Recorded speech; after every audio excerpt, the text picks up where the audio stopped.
شعور إنه الواحد متأخر في سباق الحياة إحساس صعب صح؟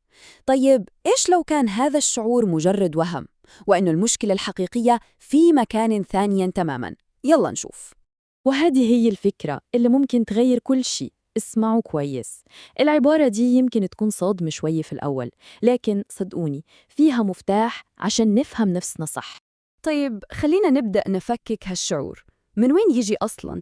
كيف يتسلل جوانا الإحساس ده إننا متأخرين عن الكل؟ القصة أغلب الوقت بتبدأ من هنا، من شاشة الجوال. تفتح السوشيال ميديا وتلاقي صور أصحابك وهم مسافرين ومبسوطين وكل واحد يحقق شيء جديد، وتحس إنه الكل ماشي لقدام إلا أنا. وشوية وتسمع خبر ثاني، فلان أخذ ترقية أو لقى وظيفة أحلامه اللي كان يدور عليها من زمان.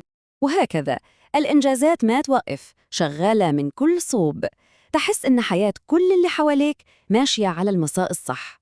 وهنا في عز كل هذا يجي السؤال اللي يضرب في الصميم: طيب وأنا؟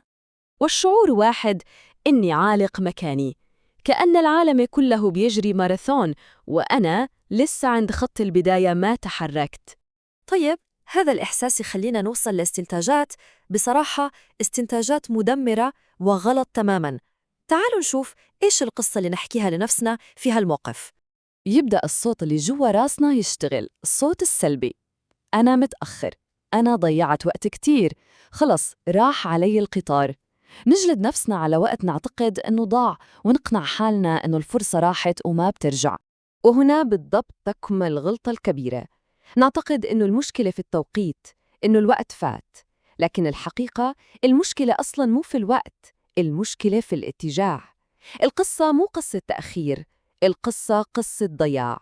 إذن هذه هي الحقيقة، المشكلة مش في الساعة ولا في التقويم، المشكلة هي غياب البوصلة، ما في وجهة واضحة.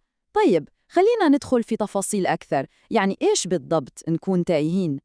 شوفوا، الشخص التايه عادة يسوي كذا، يجرب شوي من كل شيء، شوي من هون وشوي من هناك. يبدأ الشيء بحماس فظيع وبعد فترة بسيطة يوقف. وهذا مو لأنه ضعيف أو ما عنده قدرة، لا، السبب هو إنه ما في تركيز، ما في خط واحد واضح يمشي عليه ويوجه كل طاقته فيه. تمام، أجل، إيش الحل؟ السر يا جماعة مو في السرعة، أبداً. السر كله في الوضوح. وهذه هي النقطة المحورية. أي شخص ناجح شايفينه اليوم هو ما كانش أسرع من غيره، لا، هو ببساطة كان أوضح من غيره، كان عارف هو رايح فين. الوضوح هو المحرك الحقيقي مش السرعة. والحل؟ الحل بسيط لدرجة إنه ممكن يفاجئكم، لكنه أبداً مو سهل، يحتاج التزام. الموضوع كله 3 خطوات. أولاً، اختار طريق. ثانياً، كمل فيه. ثالثاً، لا تغيره كل شوي. لأن الأهم من كل شيء هو الاستمرارية، حتى لو كانت خطواتنا بطيئة، المهم إنها ما توقف. صدقوني خطوة صغيرة كل يوم في نفس الاتجاه أحسن ب1000 مرة من إن الواحد يفضل يلف ويدور في نفس مكانه بسرعة. طيب، إيش الزبدة من كل هالكلام؟ إيش الفكرة اللي لازم نحفرها في عقلنا وما ننساها أبداً؟ المشكلة الحقيقية مو إن الواحد متأخر، لا، المشكلة الحقيقية هي إننا كل شوي نرجع نبدأ من الصفر. كل مرة نغير فيها الطريق كأننا بنمسح كل اللي فات ونرجع لنقطة البداية. مفتاح الوصول هو إننا نوقف عادة البداية من جديد. ففي النهاية القصة كلها تتلخص في 3 كلمات لكنها قوية جدا: اختر، استمر، ستصل. ببساطة، اختار طريقك، خليك ماشي فيه بثبات، وأكيد رح توصل.